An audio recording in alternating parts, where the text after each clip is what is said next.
நம்ம இந்த வீடியோவில் பார்த்தீங்கன்னா போலார் பேரட்டோட செகண்ட் பேட்ச் குட்டிங்களை வந்து தனியாக பிரிக்க போகிறோம். அதை பற்றி தான் இந்த வீடியோவில் பார்க்க போகிறோம். வாங்க போகலாம். இது வந்து பார்த்திங்கன்னா நம்மளுக்கு ஃபஸ்ட்டு பேட்ச் ஆல்ரெடி இதே பேரண்ட்டுக்கிட்டேருந்து நம்மளுக்கு கிடச்சிருச்சு. இது செகண்ட் பேட்ச் குட்டிங்க. இதுவும் வந்து பார்த்திங்கன்னா சக்ஸஸ்ஃபுல்லாக நம்மளுக்கு போன வாட்டி எந்த அளவுக்கு இருந்ததோ அந்த அளவுக்கு வந்து பார்த்திங்கன்னா கொஞ்சம் சக்ஸஸ்ஃபுல்லாகவே இவங்களோட கவுண்ட்டும் அதிகமாக இருக்குது. முதல்ல இவங்களேருந்து கொஞ்சம் தண்ணி எடுத்துட்டோன்னு வச்சுங்க, பேரண்ட் ஃபிஷ்ஷை மட்டும் தனியாக பிரிச்சிட்டோன்னா கொஞ்சம் குட்டிங்களை எடுத்து விடுறதுக்கு கொஞ்சம் ஈஸியாக இருக்கும்.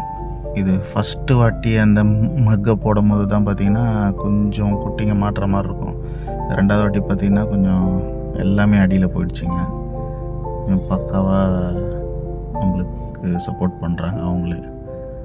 இது நம்மளுக்கு வந்து பார்த்திங்கன்னா அந்த ஃபஸ்ட்டு பேட்ச்சு குட்டிங்களோட இது செகண்ட் பேட்ச் குட்டிங்க பேரண்ட்டு கூட ரொம்ப நாளாகவே இருக்குது நம்மளுக்கு. அது வந்து பார்த்திங்கன்னா ஒரு மேக்ஸிமம் ஒரு 2 வாரம் 2.5 வாரம் தான் இருந்திருக்கும். இது ரொம்ப வாரமாக நம்ம இதுலேயே வச்சுருக்கோம்.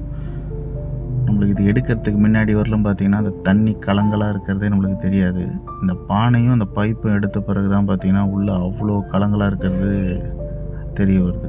இதில் உஷாராக நம்ம இந்த பானை எடுத்து வைக்கும் போது பைப் எடுத்து வைக்கும் போதெல்லாம் பார்க்கக்கூடிய ஒரு விஷயம் என்னென்னு கேட்டிங்கன்னா குட்டிங்க ஏதாவது இருக்கா அப்படிங்கிறது தான். ஏன்னு சொல்லி கேட்டிங்கன்னா ஒரு சில டைம் நம்ம எடுத்து வைக்கும் போது அந்த குட்டிங்க வந்து அதில் மாட்டி ஒட்டிக்குங்க. அதை நம்ம எடுத்து வச்சதுக்கப்புறம் கொஞ்சம் நேரம் பொறுத்து பார்த்தோன்னா நம்மளுக்கு ஒன்றுமே தெரியாதுங்க. அது ஒரு மிகப்பெரிய ஒரு இது இருக்குது. அதனால் ரெண்டையும் எடுத்து வைக்கும் போது உள்ளேருந்து எது எடுக்கிறதா இருந்தாலும் ஒரு டைம் செக் பண்ணுறது நல்லது. பேரண்ட் ஃபிஷ்ஷு நம்மளுக்கு பிடிச்சி தனியாக விட்டோன்னு வச்சுங்க, குட்டிங்களை எடுத்துடலாம். இது பேரண்ட்டை பொறுத்தவரை நம்ம ஃபஸ்ட்டு அந்த ஷார்ட்ஸ்லேயே காமிச்சிருப்போம். ஃபஸ்ட்டு பேட்ச் பிரிக்கும் போது அந்த அளவுக்கு வந்து சைஸ் வைஸ் பார்த்திங்கன்னா செம்மையாக இருக்கும். இது வந்து பார்த்திங்கன்னா ஃபீமேலு. ஆனால் போன வாட்டி வந்து ஃபீமேலு எக் லோடரோடு இருந்தது நம்ம பிரிக்கும் போதே. இந்த வாட்டி கொஞ்சம் எக்கெலாம் கம்மியாக இருக்குது, அந்தளவுக்கு இல்லை. பட் ஆனால் நல்லா ஹெல்த்தியாகவே இருக்குது. இதை வந்து நம்ம ஃப்ரெண்ட்ஸ் நம்மளோட ஃப்ரெண்டு வந்து பார்த்திங்கன்னா கேட்டுக்கிட்டே இருக்காங்க. ரொம்ப வாட்டி கேட்டாங்க. இந்த வாட்டி மேக்ஸிமம் இது பிரிச்சுட்டு ஒரு 2-3 நாளில் அவங்க வாங்கிட்டு போகிற மாதிரி தான் இருக்கும்னு நினைக்கிறேன். இது ஏன்னா நம்ம வாங்கிட்டு போகிறதுக்கு நிறைய சான்ஸ் இருக்குது. எனக்கு அவங்க லாஸ்ட் டைமே எனக்கு கேட்டுட்டு இருந்தாங்க. நம்ம எடுத்து பிரித்து இதை விட்டுருவோம், அது லக்கு இருந்ததுன்னா அவங்க எடுத்துகிட்டு போட்டோம் அப்படின்ற மாதிரி தான் நம்ம இதை பிரிச்சுருக்கோம். ஆனால் நம்மளுக்கு அந்த ப்ரீடிங் செட்டப்லாம் போட்டு தான் வைக்க போகிறோம். அதுக்கு நடுவில் வந்து கேட்டாங்கன்னா கொடுத்துடலாம். அந்த மாதிரி தான் ஒரு பிளானில் இருக்குது. இது பேரண்ட் ஃபிஷ் பார்த்திங்கன்னா தெரியும், நல்ல சைஸில் இருந்தது. 2 வாட்டி பேட்சும் பார்த்திங்கன்னா செம்ம கவுண்ட்டு. இப்படி இருந்தாலும் ஃபஸ்ட்டு பேட்ச் குட்டிங்க இன்னும் கூட பார்த்திங்கன்னா ஒரு 200 குட்டிங்க கிட்டேயாவது இருக்கும். இது 2வது பேட்ச் குட்டிங்க நீங்கள் இப்போ பார்த்துருப்பீங்க, நல்ல ஒரு கவுண்ட்டில் இருக்குது. இதை எப்படி இப்போ பேரண்ட் ஃபிஷ்ஷை எடுத்தோமோ அதே மாதிரி ஒரு சின்ன ஒரு டப்பில் கொஞ்சம் தண்ணி எடுத்துட்டோன்னு வச்சுங்க, வேறு புது தண்ணியை ஊற்றிட்டு நம்ம அதிலேருந்து எடுக்கும் போது கொஞ்சம் டிஸ்டர்ப் ஆகுங்க. அதனால் அதே தண்ணி எடுத்தோன்னா கொஞ்சம் நம்மளுக்கு வந்து பார்த்திங்கன்னா மீன் அடி வாங்காது. அதனால் பார்த்திங்கன்னா அதே தண்ணியை எடுத்து நம்மளுக்கு யூஸ் பண்ணுவோம். இது குட்டிங்களை இப்போ பிடிச்சதுக்கப்புறம் பாருங்கள், இதில் ரொம்ப கம்மியாக இருக்க மாதிரியே இருக்கும். பார்த்திங்கன்னா தெரியும், ஒரு பக்கம் கொஞ்சம் அழுக்கு, ஒரு பக்கம் மீனுங்க மேக்ஸிமம் ஒரு 50 மீன் தான் இருக்கிற மாதிரியே இருக்கும். ஒரு 50-60 மீனுங்க இருக்க மாதிரி தான் இருக்கும். பட் ஆனால் அந்த தொட்டியில் விடும் போது அதோட கவுண்ட்டை மட்டும் பாருங்கள், அதிபயங்கரமாக இருக்குங்க. எங்கேருந்து தான் அவ்வளோ கவுண்ட் வந்ததுனே தெரியாது. இப்போ கூட நீங்கள் நம்ப மாட்டீங்க, யார் பார்த்தாலும் கம்மியாக இருக்க மாதிரியே இருக்கும்.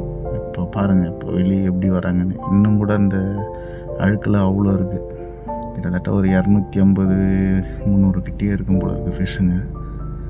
இவங்கள பொறுமையாக உள்ளே இறக்கிட்டோன்னு வச்சுங்க, இன்னும் ஒரு 10-15 நாளைக்கு ஆல்ரெடி நம்மளுக்கு இவங்களுக்கு ஆர்டிமியாக தான் கொடுத்துட்ருக்கோம், பேபி பிரைன் ஷிம்ப்பு.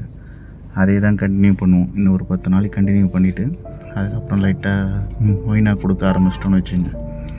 அதுக்கப்புறம் ட்ரை ஃபுட்டு நம்ம ஃபார்ம் ஃபீட் தான் கொடுத்துட்ருக்கோம். இது ரெண்டுமே மாற்றி மாற்றி கொடுத்தோன்னா 2 வேலையும் பக்காவாக நம்மளுக்கு ஒரு 1.5 மாதம் 2 மாதத்துலேயே இவங்க ரெடி ஆகிடுவாங்க. பார்த்திங்கனாவே நம்மளுக்கு இதுக்கு முன்னாடி பேட்ச்சு நம்மளுக்கு இன்னொரு வீடியோவில் நான் எடுத்து காமிக்கிறேன். பக்காவாக நம்மளுக்கு ரெடி ஆகிருக்காங்க. இது 2வது பேட்சும் நம்மளுக்கு அது மாதிரி ரெடி ஆகிடுவாங்க. இதுக்கப்புறம் பார்த்திங்கன்னா நம்மளுக்கு ஒயிட்டு ப்ளூ போலார் பேரட்டும் அதோட குட்டிங்களும் இருக்குது. அதுவும் வந்து பார்த்திங்கன்னா ஓரளவுக்கு நல்லா சைஸாகவே வந்திருக்குங்க. இவங்க இன்னும் செட்டில் ஆகிறதுக்கு இன்னும் ஒரு மணி நேரமாவது ஆகும் எப்படி இருந்தாலும், ஏன்னா தனியாக போயிருக்காங்க. அவ்வளோ சீக்கிரம் வந்து பார்த்திங்கன்னா இவங்க பேரண்ட்டுக்கு ஒரு ப்ரீடிங் செட்டப் ஒன்று போட்டு வச்சுருவோம். அவங்க வந்து கேட்குறவங்கன்னு சொன்னால் பார்த்தீங்களா, வந்து கேட்டாங்கன்னா பார்த்துக்கலாம். நம்மளுக்கு ரொம்ப வேண்டியவங்க தான். கேட்டாங்கன்னா அதுக்கப்புறம் பார்த்துக்கலாம். எக்கு வச்சுருந்ததுன்னா கண்டிப்பாக இந்த வாட்டியும் கொடுக்க முடியாது. இல்லை அப்படின்னா கொடுத்து விட்டுடலாம். அதுக்காக இவங்களுக்கு திருப்பி ஒரு ப்ரீடிங் செட்டப் ஒன்று போட்டு இந்த வாட்டி வேறு இடத்துல தான் வச்சுருக்கோம். உங்களுக்கு இன்னும் ஒரு 4-5 ஃபிஷ் வாங்கி ப்ரீடிங் செட்டப் போட்டு ஒரு 2-3 பேர் கேட்டிருக்காங்க இங்கேயே லோக்கலில். அவங்களுக்கெல்லாம் கூட ஒரு செட்டப் மாதிரி ஒன்று ஃபிஷ்ஷை வாங்கி ஒரு ப்ரீடிங் செட்டப் போட்டு கன்ஃபார்ம் ப்ரீடிங் பேர் கொடுக்கணும். இதோட குட்டிங்க பார்த்திங்கன்னா இப்போ நல்லாவே செட்டில் ஆகிட்ருக்கும். பார்த்திங்கன்னா தெரியும். ஃபஸ்ட்டு அங்கே ஒரு மூலையில் இருந்ததுங்க, இப்போ நல்லாவே செட் ஆகிடுச்சிங்க. இது நம்ம எந்த அளவுக்கு சக்ஸஸ்ஃபுல்லாக இதிலேருந்து எவ்வளோ கவுண்ட்டு கிடைக்குதுன்றதை பார்ப்போம். Thank you friends.